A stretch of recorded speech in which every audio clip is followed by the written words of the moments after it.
Verifiable credentials are a digital, cryptographically protected version of both paper and digital credentials that store structured data and can later be selectively disclosed or verified. Such a structure is provided by schemas. Schemas define the shape of the credentials like a mold defines the shape of an object. They structure data as strings, numbers, booleans, or dates, using attributes. Attributes are the building blocks of every credential. Apart from these basic primitive attributes, there is a special type of attribute which is object. Objects can be seen as folders or boxes to group attributes that have a semantical relation. In this case, the administering center groups address, center ID, name, and URL. There is the recipient of the vaccine, and then there is a Boolean attribute to determine whether it is a US citizen. Then the birth date, which is a date time, family name, gender, given name, and photo add more details. As you can see, information is grouped through objects. Attributes other than objects have advanced properties that can be reached through a button next to the data type of the attribute. Advanced properties allow you to add restrictions that will apply when you are issuing a credential. For example, you can declare that a string should have a max length or a min length. It should follow a pattern defined via a regular expression, have a format within this list of predefined formats, have a default value, or declare that its value can only be within a subset of predefined options. In this case, for example, declare that vaccine type can only be messenger RNA, vector vaccine, or protein subunit vaccine.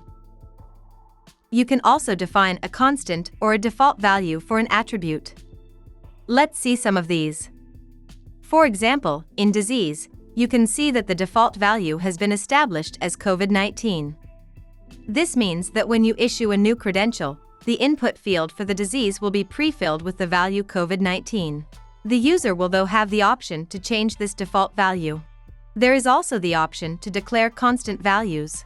If we select the attribute provider, you will see that it has been defined with a constant value. Let's see how this looks when we issue a credential. Let's go to the Issuer node.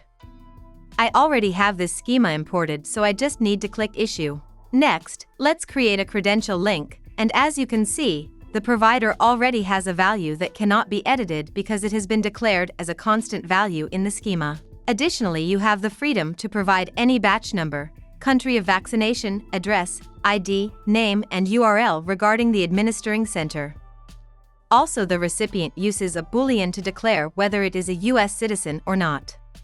If we scroll down a bit, we will reach the attribute vaccine type, which was defined as an enum. Therefore, when the user is issuing a credential, it's forced to select one of the predefined values.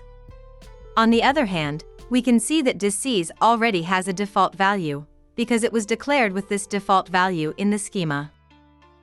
Advanced properties allow you to reduce the freedom of the user when issuing a credential, applying some limitations and some validation rules that help structure and record data with higher quality and precision. Let's go back to the Schema Builder to explore another important feature, which is Import Schema.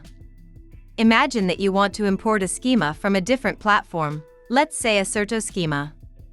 To import any of these schemas, for example, diploma credential, you go to the JSON schema link, copy the URL, and paste it here and click Import to import the schema to the schema repository. By the way, when you see attributes in red in the tree, it means that there is some action required by the user. You can select any attribute in red and click the Validate button to get a hint on the issue. Going back to import, it's also possible to provide the raw value of any JSON schema, and as long as the schema is valid, it will be imported in a couple of seconds. Alright, that wraps up the advanced features for the Schema Builder. Hope to see you in the next one.